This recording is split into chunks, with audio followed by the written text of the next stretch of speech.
অনেক সময় আমরা খারাপ খেলে বলে যে ভাই আপনারা ভালো খেলছেন না, আমাদের টাকাই তো আপনারা চলেন, যে আমরা টাকা দিই বলে তো আপনারা মাঠে খেলছেন। আমরা যে টাকাটা আর্ন করি ম্যাক্সিমাম আইসিসি এবং স্পন্সর থেকে টাকাটা কিন্তু আসে।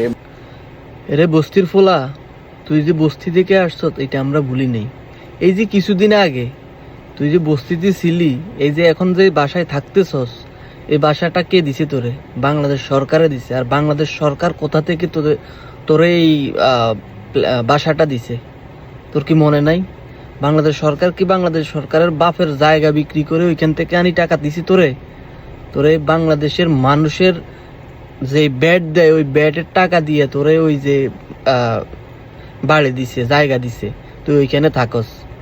তুই এখন আসি বল যে বাংলাদেশের মানুষের টাকা দিয়ে তোদের বেতন দেয় না। এরে ফকিন্নি, এরে বস্তির ছেলে, তোর কি মনে নাই? কিছুদিন আগেই না, তোর কি এটা মনে নাই? এই ফকিন্নির বাচ্চারে যে ডিম মারতে পারবো তারে আমি আমার তহবিল থেকে 10,000 টাকা গিফট করবো।